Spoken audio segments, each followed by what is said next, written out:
Hey, hello everyone. I'm C. We have a little more than 30 people here. I'm really amazed that everyone is so on time. My name is Daria Porechna, and well, let's go ahead and start with my talk. I have been a developer at Wolfram for 5 years now. First at Wolfram Alpha and then in the blockchain team with Wolfram Research South America. And this year I have had a wonderful opportunity to try myself in the educator role. This is something I have already done a little bit as Wolfram Summer School mentor and sometime also with my university here in Kiev. But this time it's to a considerably greater extent by writing a massive online course and that is titled Introduction to Cryptography. And so my talk today is going to be sharing this experience as a developer, being an educator, and not just creating the Wolfram language, but for once creating something greater with the Wolfram language. I have long been in love with cryptography, specifically for its ties that are between the pure mass of the algorithms that have evolved throughout the history and the practicality of the science that makes part of our everyday life and every device you basically have at home. And sometimes, even your fridge is using it. But also not just with the mass part and the tech part and the nerd part with it, but with sort of this romantic halo that has been around this discipline, the spies, the movies, the way it has affected our history, specifically in the World War II, and all of that stuff. I have myself studied cryptography extensively as a major, as a part of my applied science degree in Kiev Polytechnic University. So I am familiar, maybe not to how the subject is often approached by academia worldwide, but at least how the subject was approached by my own academia that I started. And Kiev Polytechnic is a pretty serious, maybe post-Soviet, if you wish, kind of school. It gives you a very solid mathematical background. So naturally, I don't claim I have done a better job presenting cryptography than all the academias worldwide do, but I just hopefully done something different with it.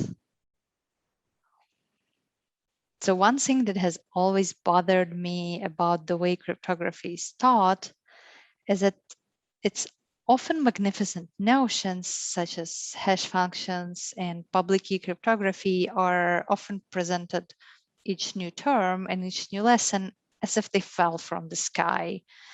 And each one comes as a surprise they could exist. And there is little to no reason conveyed to why people were bold enough to even invent these instruments in the first place.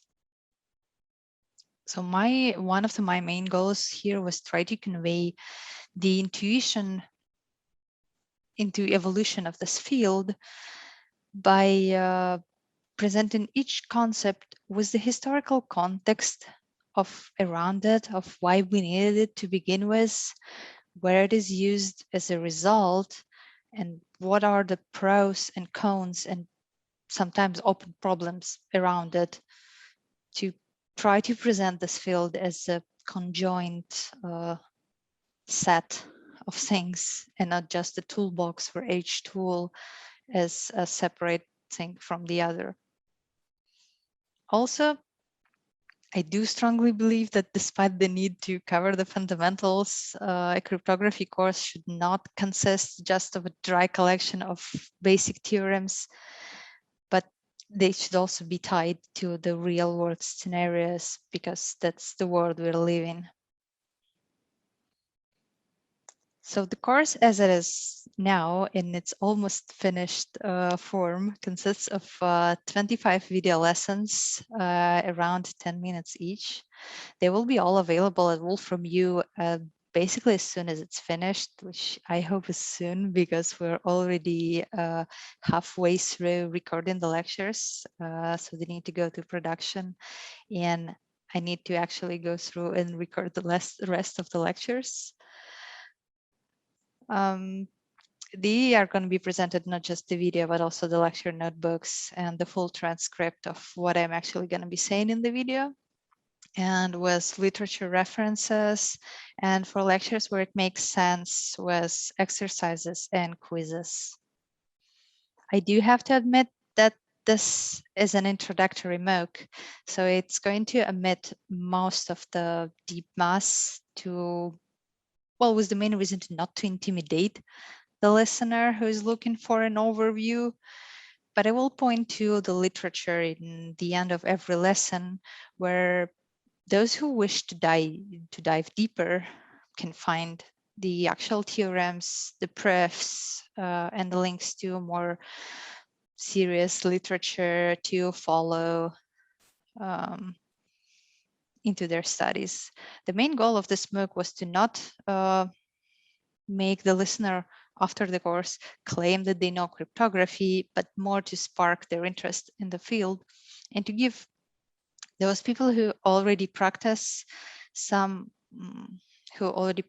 maybe IT or science or math, the understanding of this field in general. From my perspective as a person who has studied in academia and as a person who has worked with it in the industry and the private field for a few years. I hope I done a good job, but it's going to be to you to say that once it's out. So I really welcome you to watch those lectures when they're done and give feedback. That's going to be very important with Wolfram U and for me personally as well. So first of all, the course presents the history of the field from the ancient times, going back to Caesar, which is one of the most famous one of the oldest famous ciphers is attributed to Julius Caesar.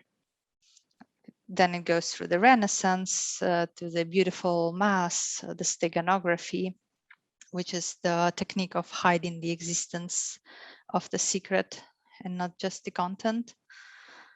And more detail, it covers the 20th century, where cryptography has evolved into actual solid science and not just the alchemy practiced by some magicians, mathematicians, and where cryptography has played a crucial role in the war outcomes and has affected more human lives than ever before, with the Enigma cipher machines, with the other cipher machines used by both parties, all the parties in the Second World War, and the way that evolved cryptography to the nowadays, where we have public standards. It's not just a military discipline, and it's available for public institutions to contribute. And I'm trying to give this brief overview of the history. Then the course brings the cryptography into the larger context of information security. The objectives the one tries to achieve by using cryptography, such as confidentiality, data integrity, authentication, non-repudiation, and gives the appropriate vocabulary. And this part of the course is mostly talking. Was just giving cool examples. And from there on, it's going to be more technical, because I'm going to be presenting the concepts that cryptography is using without the algorithms yet.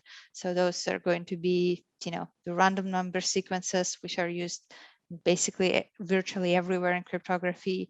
What do we mean by the word secure? What do we mean by the cipher or the security has been breached? What do we mean of it's actually been broken?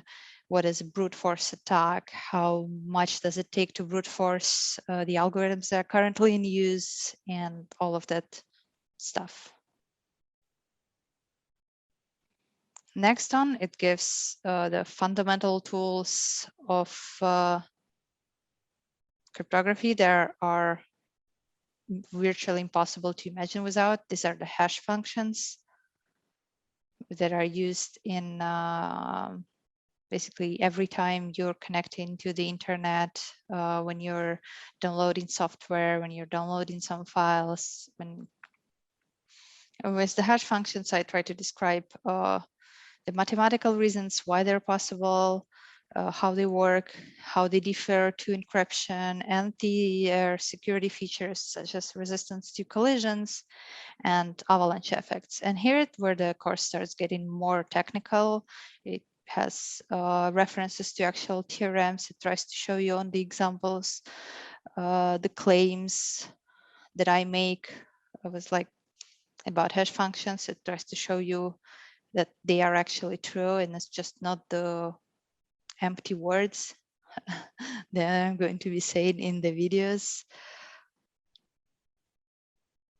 Next, it goes on to symmetric cryptography, because that's roughly in the order of how history has evolved. Symmetric cryptography is also known as secret key cryptography, which is the first massively used ciphers, which were involving only a single key for both encryption and decryption. And two parties had to exchange the key beforehand to be able to communicate. It gives the model of how it works, the dangers it poses, the reasons why it's good, the reasons why it's bad, gives a historic overview of how the cryptography has become a public field, publicly accessible field, with the ciphers invented. DES was invented at IBM, for example, and IAS was invented in institution in Netherlands, and they have become a publicly available standards used by all the private companies and the public institutions in the field, and not just the military. So that was the great step for cryptography. And then it's going to cover the main things in symmetric cryptography, which are block ciphers and stream ciphers, the way they are constructed, the way they are designed, and at each step, for example, for substitution permutation networks and Feistel scheme, which are two common designs of block ciphers, it's going to explain deeply and technically what are the differences, what are the building blocks, and these lectures give step-by-step computation of how you actually make a cipher that is a substitution permutation network, or a cipher that is a Feistel scheme. It, of course, comes with some trade-offs, because I'm not diving into the actual implementation of DES, which is like a 20-page paper, but I'm giving still enough for the cipher to be a substitution permutation network with all the features that it should possess, and for you to be able to understand how it works and why it works like that, and what were the reasons for creators to have it work like that, and what were the reasons for creators to choose between one or the other design. Next on, with asymmetric cryptography, which is, as a contrary to secret key cryptography, a cryptography that uses more than one key. Most of the algorithms in practice use two keys, one of which is your private, you have to keep secret from everyone, and the other one is your public key that you can publish. If you may have seen, like many people on their blogs or their websites publish their PGP keys or public keys, or when you connect to some websites on the internet, you download a certificate from them that connects their public key, so you know that you're talking to the site, your traffic is secured. This section was also cover a comparison to secret key encryption scheme, the pros and cons of each one of them.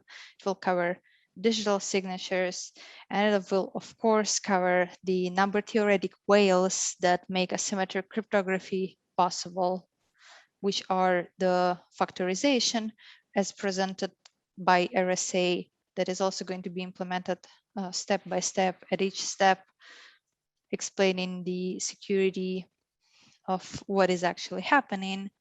And the second whale of number theory that keeps asymmetric cryptography alive as discrete logarithm problem that is going to be presented with elliptic curves.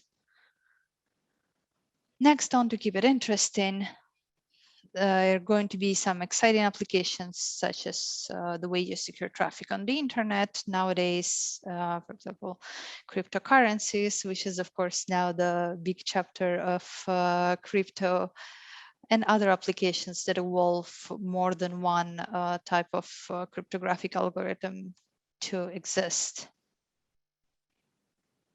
Well, and finally, a couple of last lectures are going to be a discussion on the reality and expectations of modern information security.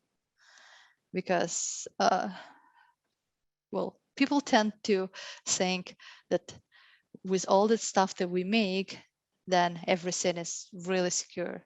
The problem is that the algorithms and their math themselves might be really secure and unbreakable, but people tend to use them badly and sometimes not in the way that they're supposed to be used, or protecting the wrong things or protecting the right things in the wrong way. So I'm trying to finish the course with a general discussion on this. The Wolfram language allows one to deliver a unique hands-on material on the matter. So for example, it allowed me to create interactive examples that I have never seen in other courses. They're not possible in books. They're maybe not only possible in the Wolfram notebooks, but they're really good in Wolfram notebooks.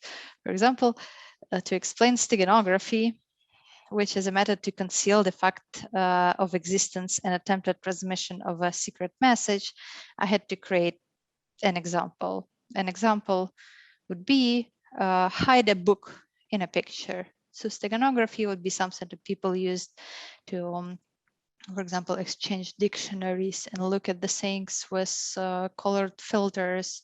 That's a lot of that stuff. And for example, Nicolas Cage's National Treasure, I was very into that stuff as a kid. So here I've tried to create an example of how to hide a book in a picture. So I get both the book and the picture from example data, which is very handy in Wolfram language. The book that I'm trying to hide is Alice in Wonderland, and the picture is just some example data photo of a boat. This picture is RGB, so I am separating it into channels.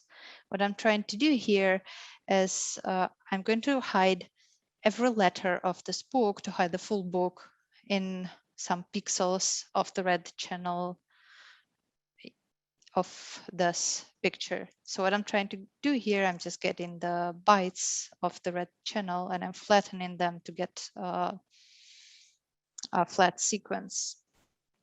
And I'm going to put the letters of the book in every fifth of these. So not to still fit the book, but not to make the picture too garbled so that it's not recognizable that it's something hidden there. So let's check if it actually fits. You see, it fits almost perfectly here and here where I cheated a little bit. So I have chosen the book to fit here almost perfectly and put it in every fifth byte. If I have chosen, for example, every third byte would have been, only half of the picture. So let's go like that. Creating the replacement rules to replace those bytes, and they're going to be looking like this. So the fifth byte is going to be replaced by the byte value of the first letter, 10th byte of the second letter, and so on and so forth until the whole picture is done. And with this replacement, I'm creating a new red channel filter. So if you can see, there are little dots here. Doesn't let me zoom here.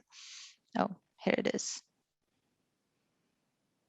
So these dots that are different color are the letters, and they're briefly, roughly every fifth of them, but the picture still looks almost exact as it was. So if I'm composing now a new picture with the hidden message, the hidden book in it, it looks almost identical as it was. And like just by looking at this picture, you cannot know that there is like a whole book hidden in there. If you do compare the images, however,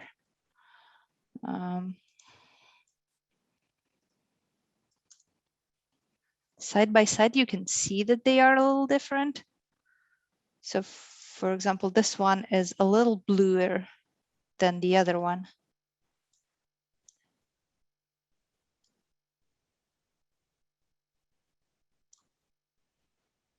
So you can see, for example, the sail on the actual boat is a little bluer.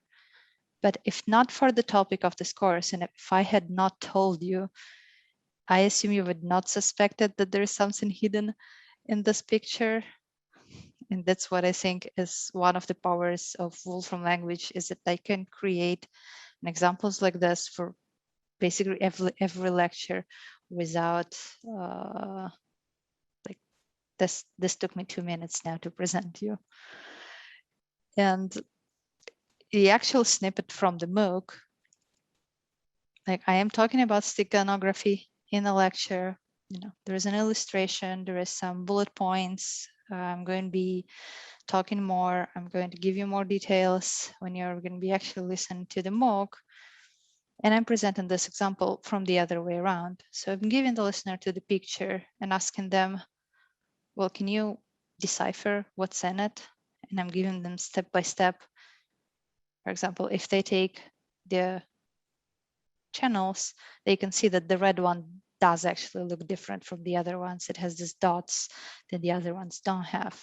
So it also should raise some suspicion. So they would go on, they would try to decode it, it will not work. And then I would give them the secret that, well, it was actually every fifth byte. So if the steganography, two people are trying to use steganography between each other, they should both know that it's in every fifth byte of this picture in the red channel. So they're going to be easily uncover what's happening.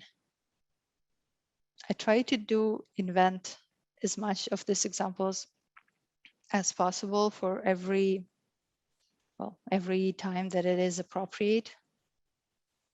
And it's going to be you to judge if I have succeeded or not. And introducing steganography, and one of the first lessons, the steganography that hides the existence of secret message, it opens the door to introduce cryptography as a field, where cryptography hides the message content, but not the fact of its existence. So showing this opens the door to show everything about cryptography and everything that evolves from there without hiding the message, but just hiding the content.